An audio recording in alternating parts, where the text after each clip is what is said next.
Hello बच्चों, आपका एक बार फिर स्वागत है यूसीआई कराला लाइव में। तो जैसे आपको पता है कि हम लोग जो है क्वेश्चन की सीरीज लेके चल रहे हैं और पिछली क्लास में हम लोगों ने क्वेश्चन किया था और बायोलॉजी के। और भी क्वेश्चन ऐसे नहीं है, प्रीवियस ईयर सवाल है जो कि पिछले एग्जाम में वो पूछे जा चुके हैं। तो उसी की श्रृंखला में हम लोग ये श्रृंखला लेकर आए हैं। तो पिछले बार हमने 9 सवाल किए थे, तो आपने उसे देखा, आपने समझा और आप अपने आप को भी आकलन किया कि आप कहाँ तक उसको सवाल को कर पा रहे हैं। क्योंकि इससे क्या है कि सवाल यही नहीं आएंगे, सवाल इसी से रिलेटेड आते हैं और इससे क्या होगा, आपका अभ्यास बढ़ेगा, प्रैक्टिस बढ़ेगी, जिसकी वजह से क्या होगा कि आप एग्जाम में जाकर बेहतर प्रदर्शन कर पाएंगे। तो आपके इसी को ख्याल में रखते हुए हम लोग क्वेश्चन की सीरीज लेके आए हैं। तो अब हम अगले सवाल की तरफ बढ़ते हैं। तो हमारा सवाल नंबर 9 है जो कि आप कर चुके होंगे। अब हम सवाल नंबर 10 की तरफ आते हैं। ठीक है, तो सवाल नंबर 10 आपकी स्क्रीन पर है ये। तो एक बार इसको देखिए और पहले करने का प्रयास करिए।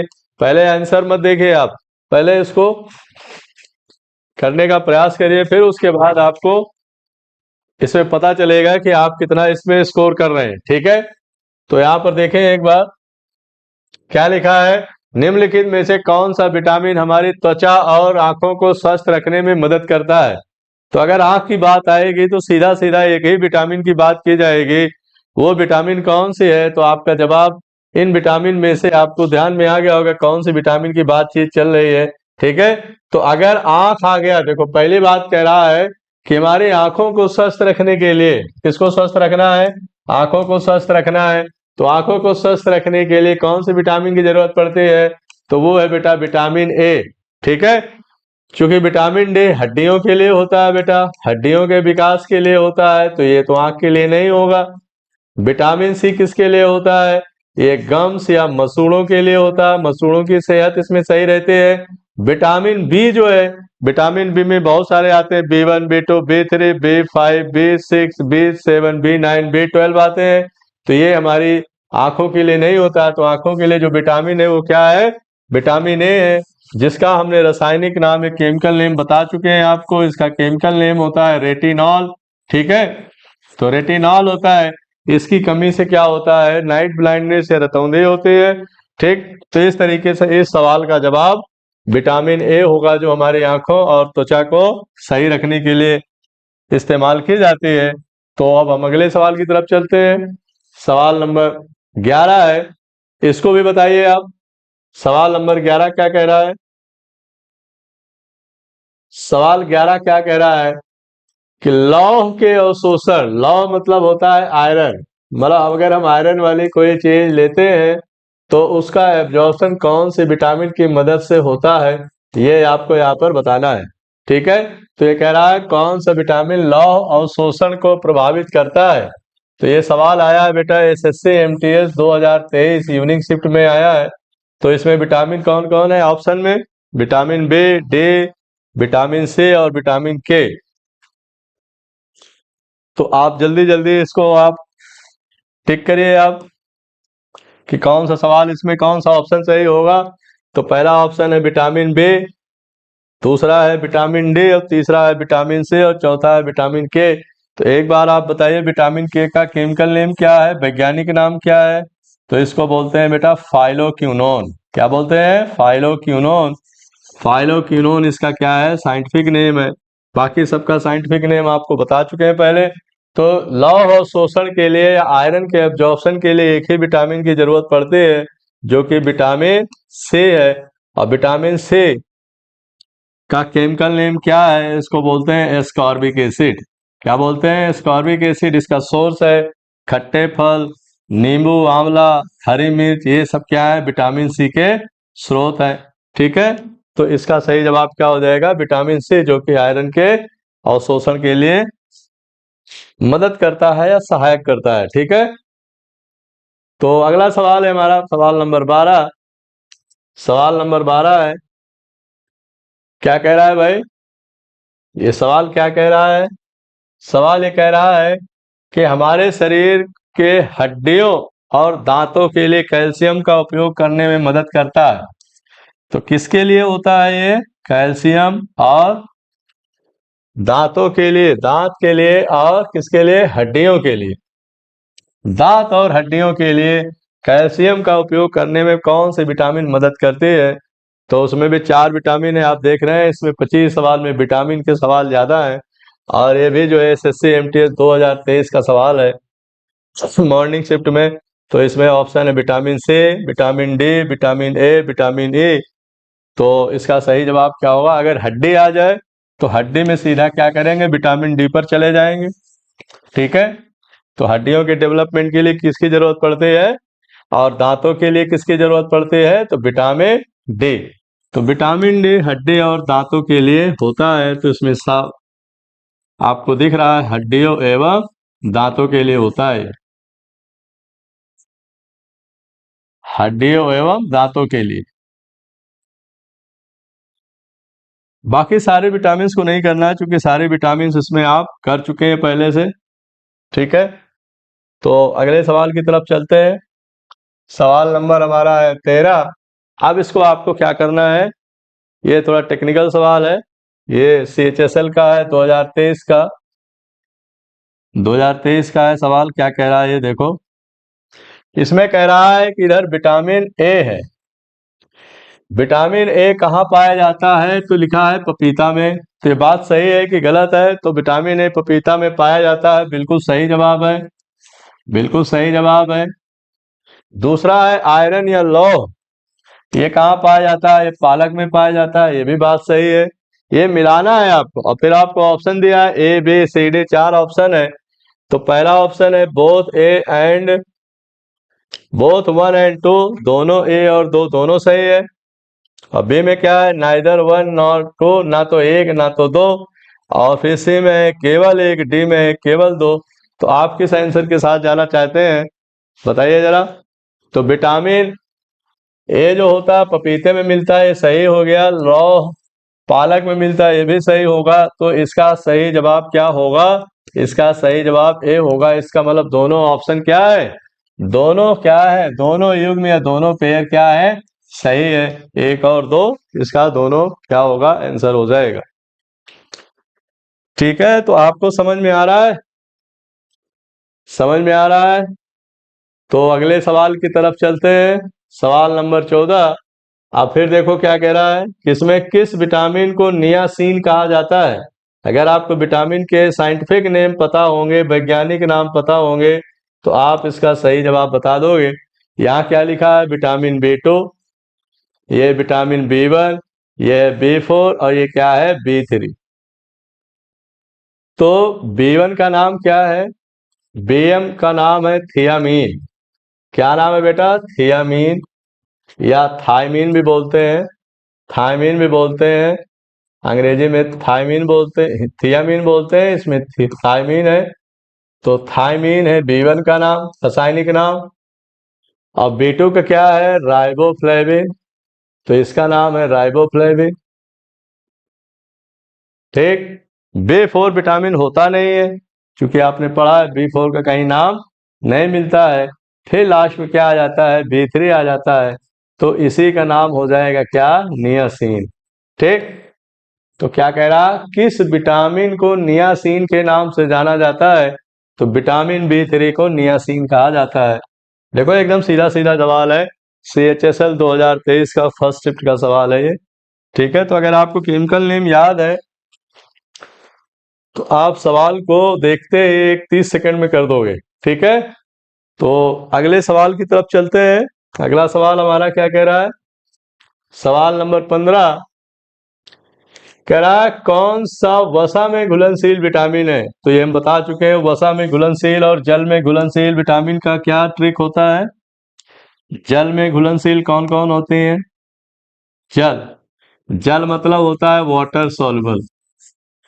पानी में कौन कौन से विटामिन घुल जाती हैं? वाटर सॉल्युबल या जल में घुलनशील? जल में घुलनशील, जल में घुलनशील विटामिन कौन है? बी एंड सी। क्या क्या है? B&C। अब बी में क्या आ जाता है? B1 में आता है B1, B2, फिर आ जाएगा आपका B3, B5, फिर आ जाएगा B6, और लास्ट में क्या लिखोगे? B12 लिखोगे और या इसको हम बी कॉम्प्लेक्स लिख सकते हैं। ठीक है, बात समझ में आ गई। और लास्ट में क्या आ जाता है, विटामिन सी आ जाता है। तो बी एंड सी शॉर्टकट में बोलते हैं। तो बी में सारे विटामिन आते हैं, सी आया तो ये जल में घुलनशील है। और हमसे पूछ क्या रहा है बेटा, हमसे पूछ रहा है वसा या फैट में कौन कौन से सॉल्युबल है। तो देखो यहाँ पर B2 भी हो गया, B4 होता नहीं है, सी भी हो गया, ये जल में घुलनशील है दोनों। तो लास्ट में हमारे पास ऑप्शन आता है विटामिन डी, जो कि सही जवाब होगा इस सवाल का। ठीक है, तो वसा में घुलनशील विटामिन कौन कौन है, वसा में घुलनशील विटामिन को हम क्या बोलते हैं, कीड़ा। क्या बोलते हैं, कीड़ा। कीड़ा में क्या क्या आता है, विटामिन के, vitamin A, vitamin D, vitamin A, तो इसको बोलते हैं कीड़ा। तो आप इसको ट्रिक याद कर लोगे तो आपको ये बात क्लियर हो जाएगी। ठीक है, तो आगे बढ़ते हैं हम अगले सवाल की तरफ।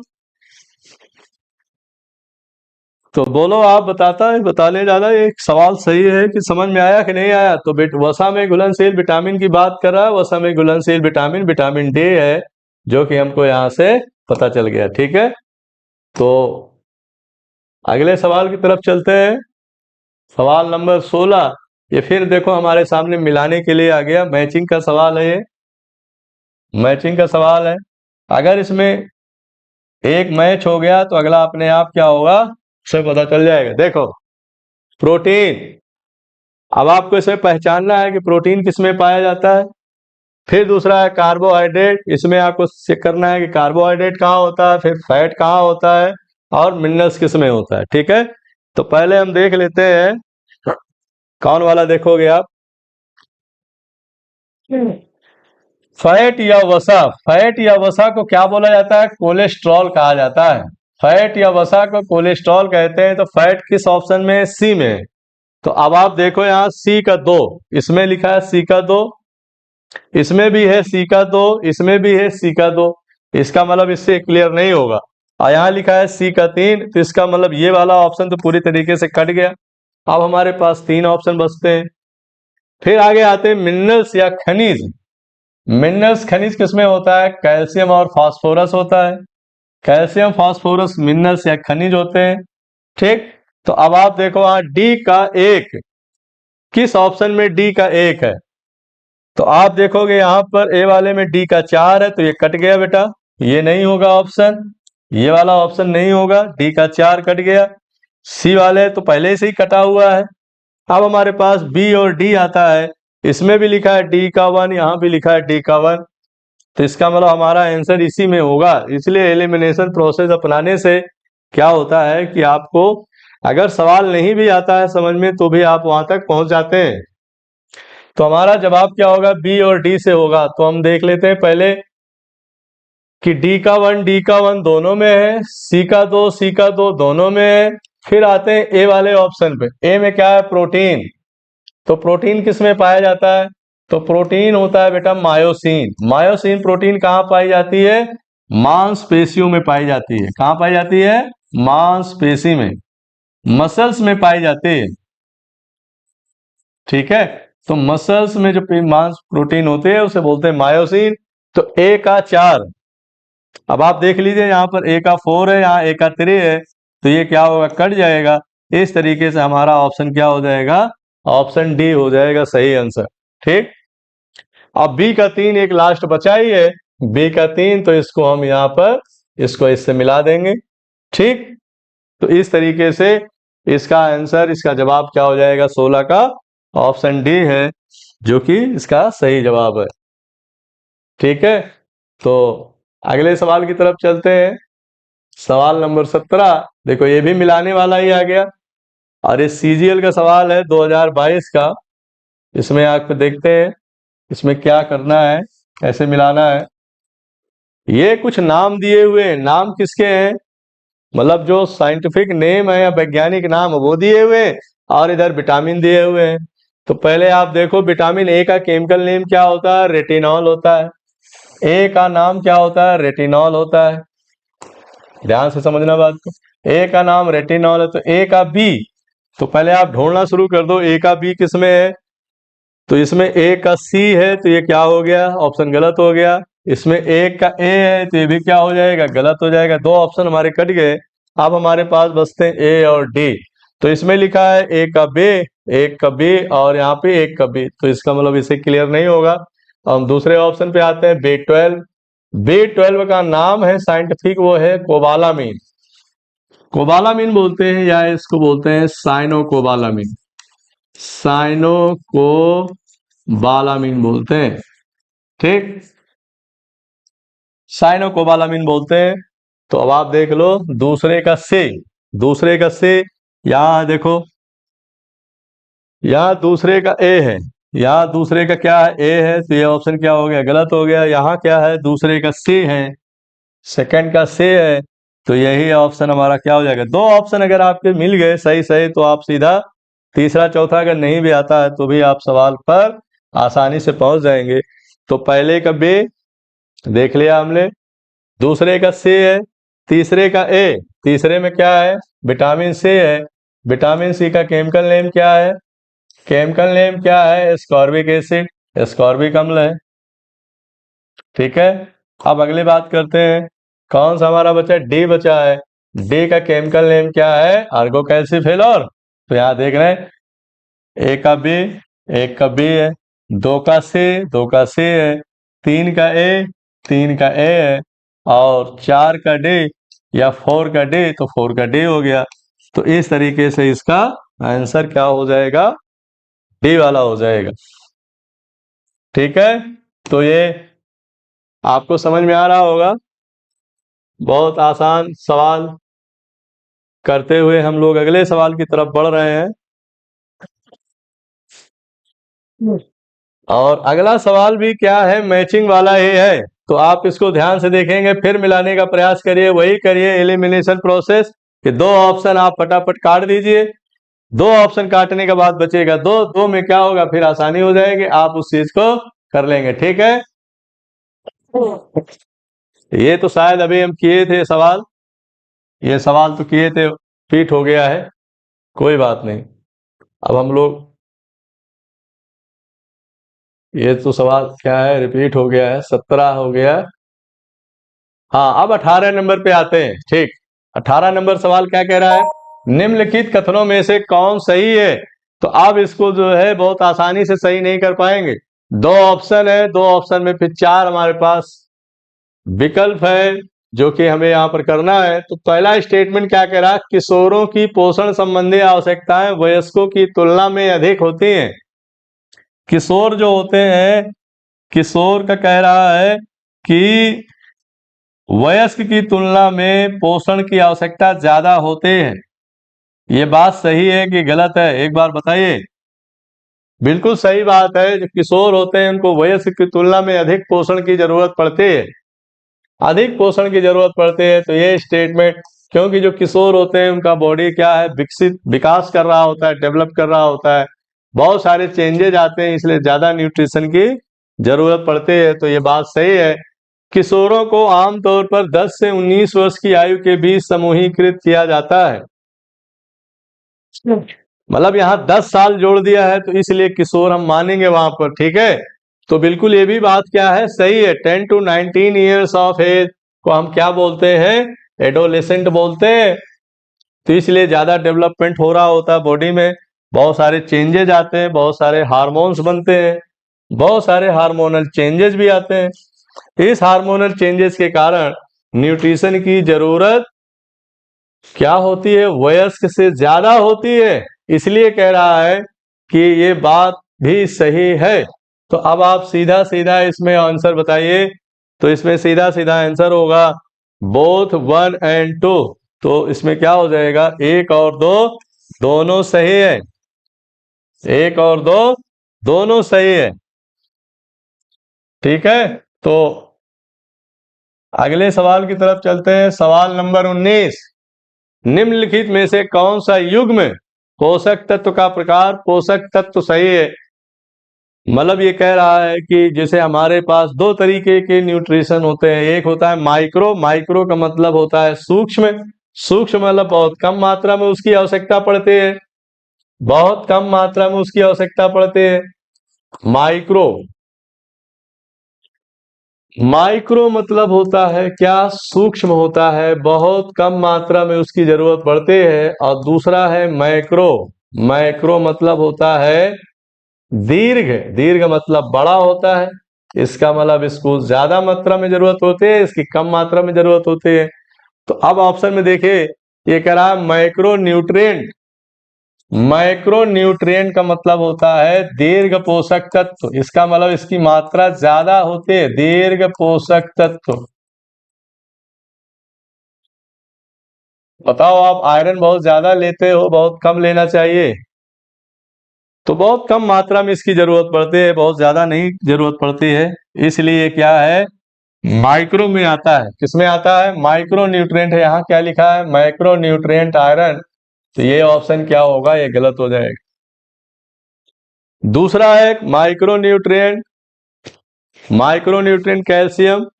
तो ये सूक्ष्म तत्व है, बिल्कुल सही बात है ये। लेकिन इसकी मात्रा जो है हमको ज्यादा चाहिए। तो ये भी क्या है? ऑप्शन गलत है। ये बात को ध्यान रखेंगे। तो इसलिए इसका जवाब होगा ना तो एक सही है, ना तो दो सही है। ठीक है, इस बात को आप ध्यान रखेंगे। कैल्शियम हमको ज्यादा मात्रा में चाहिए। ठीक है, दोनों एक दूसरे के उल्टा है। ठीक है, दोनों एक दूसरे के क्या है? उल्टा है। तो इस तरीके से इसका आंसर क्या होगा? आंसर सी हो जाएगा। ठीक, अब अगले सवाल की तरफ चलते हैं। सवाल नंबर हमारा है 20। मेवे, वनस्पति तेल और मछली के समृद्ध स्रोत हैं। मतलब ये कह रहा है जो मेवा है, वनस्पति तेल है और मछली है, इसमें क्या पाया जाता है? कौन से पोषक तत्व से भरपूर होते हैं ये? मछली जो लोग खाते हैं उनको क्या मिलता है सबसे ज्यादा? विटामिन मिलता है, खनिज मिलता है, कार्बोहाइड्रेट मिलता है, या ओमेगा 3 मिलता है?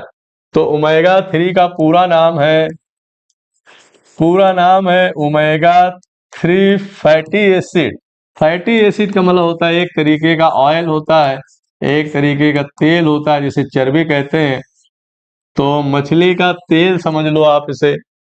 वनस्पति तेल मतलब जो पेड़ पौधों से तेल मिलता है, ऑयल मिलता है, वो भी हमारे सेहत के लिए क्या होते हैं? अच्छे होते हैं। मेवे मतलब जो ड्राई फ्रूट्स होते हैं, वो भी क्या होते हैं? अच्छे होते हैं। तो इसलिए कार्बोहाइड्रेट तो नहीं होगा, क्योंकि कार्बोहाइड्रेट तेल से थोड़ी मिलता है। कार्बोहाइड्रेट नहीं होगा, खनिज भी नहीं होगा, और विटामिन भी नहीं होगा। तो इसका सबसे अच्छा स्रोत क्या होता है? इन तीनों चीजों का, मेवे, वनस्पति तेल और मछली। तो इसे क्या मिलता है? ओमेगा 3 एसिड मिलता है, ओमेगा 3 फैटी एसिड मिलता है, जो कि एक तरीके का क्या है? एक तरीके का क्या है बेटा? गुड फैट है। गुड फैट है मतलब अच्छा फैट है, जो कि हमारे रक्त वाहिनी में या ब्लड में जमा नहीं होता है, और हृदय हृदय के लिए क्या होता है? ये अच्छा होता है। तो हृदय के लिए क्या होता है? ये बहुत अच्छा होता है ओमेगा 3 फैटी एसिड। ठीक है, तो इसलिए हमसे ये पूछ लिया है कि इसमें क्या क्या चीजें पाई जाती हैं। तो गुड फैट और बैड फैट, जो बैड फैट होता है वो एनिमल से मिलते हैं, लेकिन मछली भी एक प्रकार का एनिमल है, लेकिन इसमें से ये एक्सेप्शन है, अपवाद है कि ओमेगा 3 फैटी एसिड क्या मिलता है, जो एक तरीके का गुड फैट है या अच्छा फैट है, जो हमारे हृदय या सेहत के लिए क्या होता है? बहुत अच्छा होता है। ठीक है, तो अगले सवाल की तरफ चलते हैं बेटा। सवाल नंबर 21 है। ये कह रहा है कि आयरन फॉर्मेशन ऑफ हीमोग्लोबिन कौन सा युग में सही है? कौन सी बात इसमें करेक्ट है? कॉन्सेप्ट वाले सवाल है ये बेटा। कौन सा युग में कौन सा पेयर करेक्ट है? तो आयरन हीमोग्लोबिन का निर्माण करता है, ये बात बिल्कुल सही है। क्योंकि बिना आयरन के, देखो, आयरन और हीमोग्लोबिन का सीधा संबंध है। अगर आयरन की कमी होगी तो कहते नहीं, आयरन की कमी हो जाने से, कमी से क्या हो जाता है? खून की कमी हो जाती है, क्योंकि खून में क्या पाया जाता है? हीमोग्लोबिन पाया जाता है। तो आयरन की कमी से खून में कमी होती है। खून में कमी होती है। अब खून में कमी होगी, खून में कमी हो जाएगी तो क्या होगा? इसका मतलब हीमोग्लोबिन में कमी है, हीमोग्लोबिन में कमी है। अब आप जानते हैं हीमोग्लोबिन क्या काम करता है, हीमोग्लोबिन में कमी हो जाती है। हीमोग्लोबिन में कमी होगी तो ऑक्सीजन नहीं ले जा पाएगा आपके शरीर में। आपके शरीर में ऑक्सीजन की सप्लाई कौन करता है, हीमोग्लोबिन करता है। हीमोग्लोबिन किसकी मदद से बनता है, आयरन की मदद से बनता है। तो हीमोग्लोबिन की कमी होगी तो ऑक्सीजन की कमी हो जाएगी, ट्रांसपोर्ट नहीं होगा तो इससे बीमारी कौन सी हो जाएगी, इससे बीमारी हो जाएगी एनीमिया। तो ऐसे पूछते हैं ना कि आयरन की कमी से कौन सी बीमारी हो जाती है, एनीमिया हो जाती है। एनीमिया में किस चीज की कमी होती है, तो लोहे की कमी हो जाती है, लोहे की कमी हो जाती है। लोहे की कमी या आयरन की कमी से एनीमिया रोग हो जाता है, जो कि हीमोग्लोबिन के बनने में क्या करता है, मदद करता है। और हीमोग्लोबिन ऑक्सीजन की सप्लाई करता है, जिससे शरीर के सारे अंग ठीक से काम कर पाते हैं। तो ये बात बिल्कुल सही लग रही है आपको कि आयरन हीमोग्लोबिन का निर्माण करता है, बिल्कुल सही जवाब है, ये बात बिल्कुल सही कह रहा है। फिर कह रहा है sodium proper functioning of thyroid, मतलब थायराइड ग्लैंड के लिए क्या सोडियम चाहिए। देखो मुख्य काम सोडियम का जो होता है, हमारे शरीर में जो सोडियम का काम होता है वो क्या होता है, इंफॉर्मेशन देना, सूचनाएं देने का काम होता है। जैसे कोई आदमी बेहोश हो जाता है, बेहोश हो जाता है इसका मतलब उसके शरीर से बहुत सारा क्या नहीं निकल गया, पसीना निकल गया। और पसीने से क्या निकल जाता है, पसीने में क्या होता है, सोडियम होता है। और सोडियम अगर आपका निकल गया, सोडियम निकल गया तो जो न्यूरॉन्स होते हैं, तंत्रिकाएं होते हैं जो मस्तिष्क में संदेश लेके जाते हैं, न्यूरॉन्स लेके जो जाते हैं, संदेश लेके जाते हैं, उसका क्या होता है, उसका कार्य बाधित हो जाता है, काम ठीक से नहीं हो पाता, जिसकी वजह से आदमी क्या हो जाता है, बेहोश हो जाता है। फिर उसको क्या करते हैं, ग्लूकोज चढ़ाते हैं, ग्लूकोज चढ़ाते हैं, नमक पानी पिलाते हैं, नींबू पानी पिलाते हैं, तो उसके शरीर में सोडियम की क्या हो जाते हैं, अधिकता बढ़ जाती है। तो इस कारण से ये सूचना लाने और ले जाने के लिए मस्तिष्क कार्य के लिए क्या है, ज्यादा इंपॉर्टेंट है। तो आप यहां लिखें सोडियम जो है मस्तिष्क के कार्य के लिए, मस्तिष्क कार्य इससे बाधित होता है अगर सोडियम, सोडियम की अगर कमी हो जाती है तो, ठीक है। मस्तिष्क का कार्य क्या होता है, बाधित होता है सोडियम की कमी से। तो इसलिए थायराइड के लिए नहीं होगा। तो इसका सही जवाब क्या होगा, केवल एक। तो जो ऑप्शन है कहाँ दिख रहा है हमको, ऑप्शन डी में दिख रहा है, केवल एक बात क्या है इसमें सही है, ठीक है,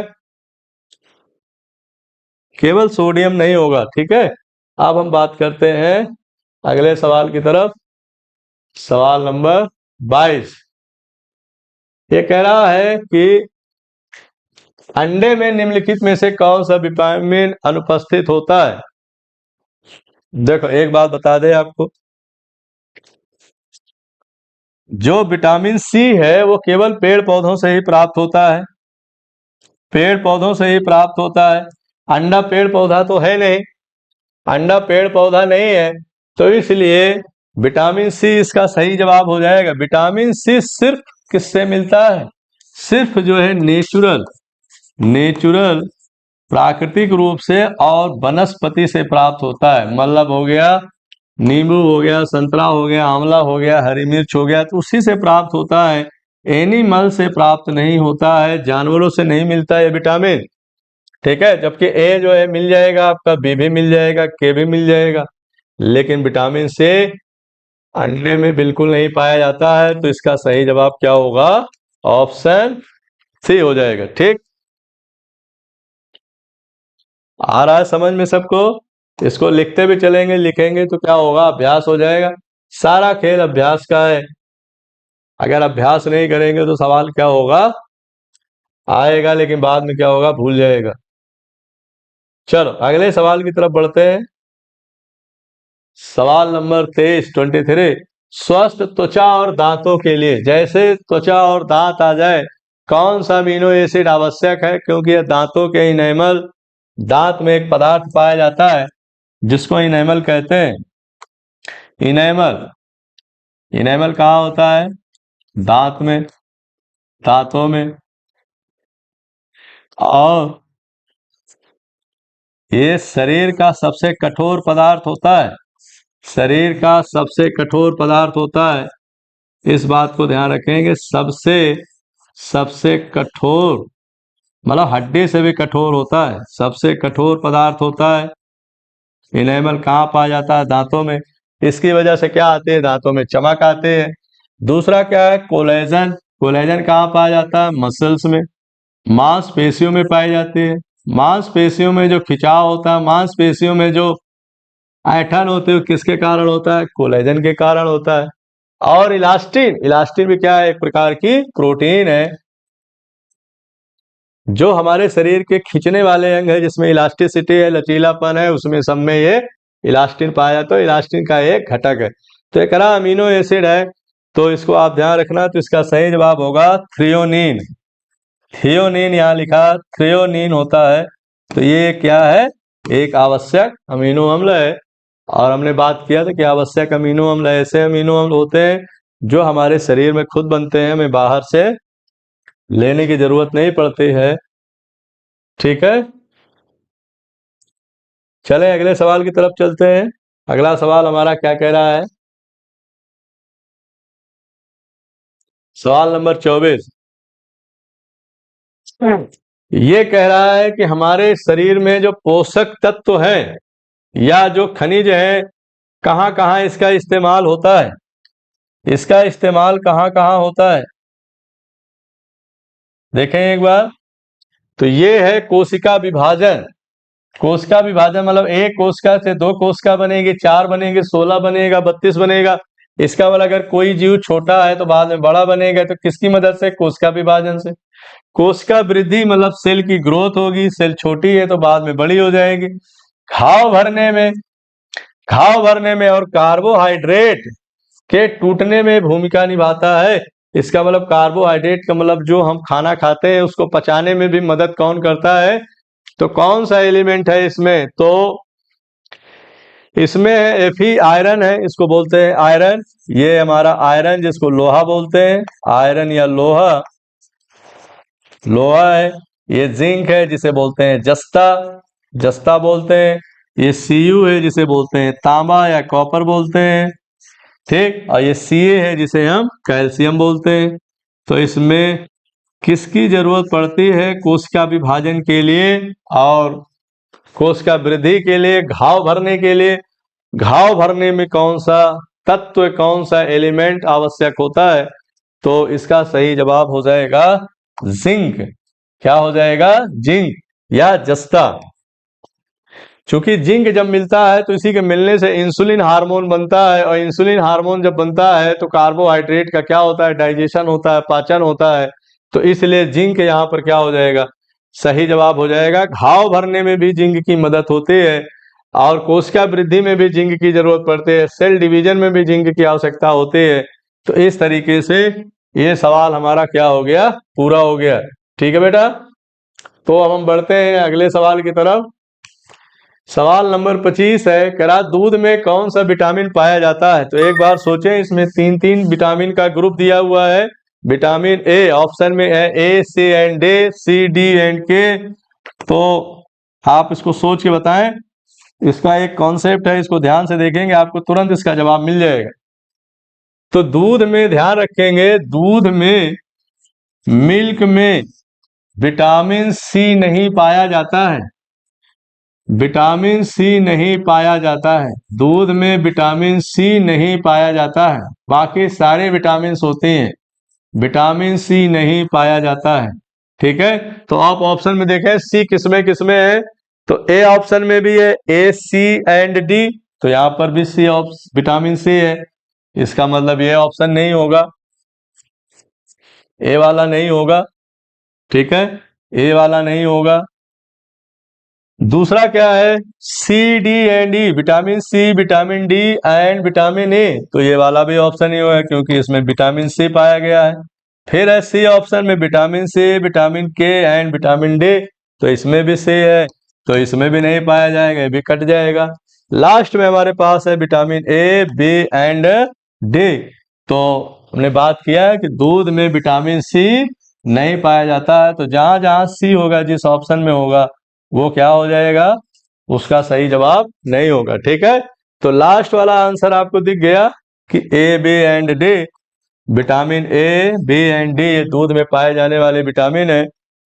ठीक है बेटा, तो इस तरीके से हम लोगों ने ये जो बचे हुए सवाल थे इसको हमने पूरा किया, और आगे भी हम इसको करते रहेंगे।